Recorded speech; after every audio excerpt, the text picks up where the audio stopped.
So we've been talking about these different empires, and we're going to jump back to the American Empire of Britain tonight and compare that with the French Empire. The French also had an empire in North America, which you can see as the light green up here. And both of these empires have a challenge of how do you manage a really diverse population, partly when you're governing a country that's across the ocean, but also when there's this time of competition. Remember, we've talked about how there's all this competitiveness between different European countries. And there's a lot of religious conflict happening in Europe, as we'll start to learn tonight. So tonight we're going to compare how do Britain and France consolidate their power in different ways. So let's start by talking about Britain. Remember that in the British North America, unlike the Spanish, there's a lot of settler colonies. That means it's mostly families who are coming over. And because they're an ocean away, they're so far from the British homeland, they have a lot of freedom. And as we talked about last week, they have even more freedom than is happening in the Spanish colonies because the British king has less ability to control them. Most of these families came over because they disagreed with the king and they wanted to escape the religious persecution that was happening with them.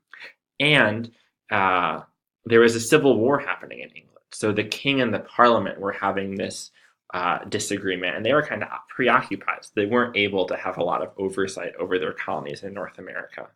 So generally, there would be joint stock companies that would run towns, like the British East India or the British Virginia Company, rather, which would run the colony of Jamestown. If you've ever watched Pocahontas, the Virginia Company.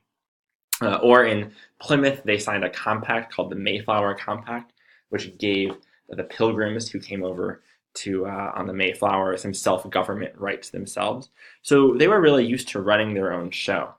On the other side of the world, in India, the British East India Company was also kind of doing its own thing with the Mughal emperors in India. In 1634, the Mughal emperor of India opened up the country to English traders and really tried to give the British East India Company some favorable treatment in his empire.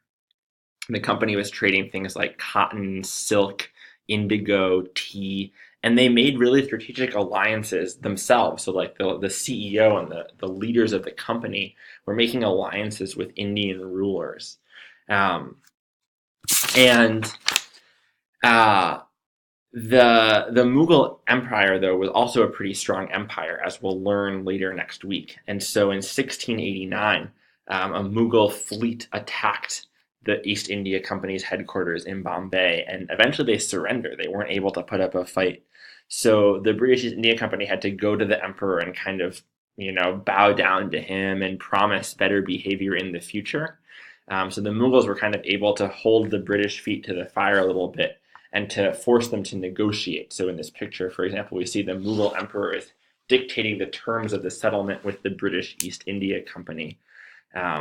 Eventually, the British East India Company will get a lot more power, and they'll be able to really cement their rule and have more power than the Indian governors or the Indian rulers. But at this point in time, at least, the Mughals are strong enough to be able to kind of engage in that negotiation. Note they're negotiating with the company, right? They're not negotiating with like the British government because the British government is occupied. Again, they're having a civil war. They're really far away from India. The British East India Company is really running the show in this colony as well. In England, the power of the king was really being limited. There's a huge fight between the British king and the parliament, which are like the people who make the law, sort of like the Congress in America. And this led to what we call a constitutional monarchy. So the constitutional monarchy was a monarchy where the king has power, but his power is limited by a constitution. So there's the Bill of Rights, which writes down, here's the certain things that the king can't do, and the rights that every single person in the country has. So the British king's power was certainly powerful, but it wasn't absolute. He had to share that power with the parliament. Economically, the British depended on a lot of resources from their colonies. Remember, this is a time of mercantilism. So the British were really using their colonies to get the raw materials. They didn't want to have to import from anywhere else. And they had an incredibly powerful navy, which is what helped them, this fleet of ships that helped them gain these resources. From the Americas, they were engaged in a lot of tobacco farming in places like Virginia. And in India, they were getting cotton from India. So their control of these raw material markets is what really allows them to gain economic prosperity and to use their colonies for raw materials, which helped them build up their empire as well. They also used religion to rule. In the 1500s, this guy named Henry VIII, who was the king of England at the time, wanted a divorce from his wife. She wasn't having any sons, and it's really important that if you are the king, you have a son who you can pass on your power to. And he was so frustrated that he wasn't able to have any sons that he wanted to get a divorce. But the problem is that if you're a Catholic, you don't agree, you don't believe that divorce should ever be allowed. So Henry writes to the Pope and he's like, hey man, I really want to get a divorce. I'm the king of England. Would you mind writing me a special law, special exemption to allow me to divorce my wife? Pope says no, and so Henry decides that his only natural step is to create his own religion. So he leaves the Catholic Church and creates a church called Anglicanism. That's Anglicanism. And in Anglicanism, rather than having the Pope in charge, the King of England is in charge. So that's pretty good for Henry because now he's got some religious power. And he basically believes in most of the same things as Catholics do, but Anglicanism allows divorce. So very convenient for Henry that one little change is put into his new religion.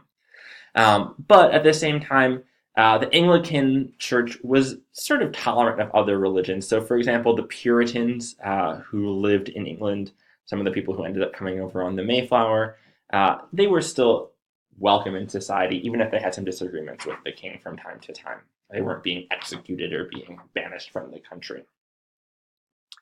Take a second right now in that bottom space, make sure that you can write down 3 methods of British empire building.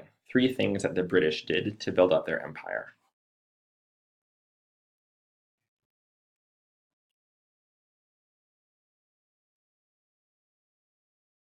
I'm going to wait. I'll let you write those down.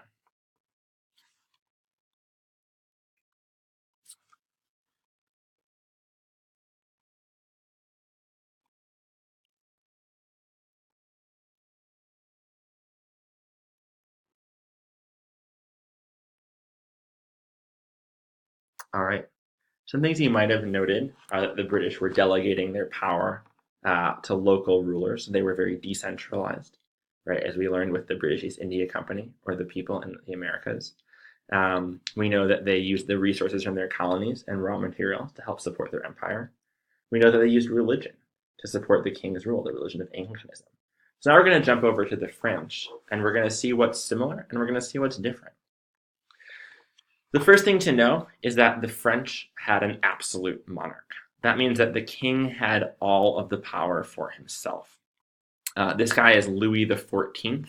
That's Louis, Louis, the 14th, XIV. And Louis the 14th's sort of motto was, the state is me. That means I am the entire government. Whatever I say goes.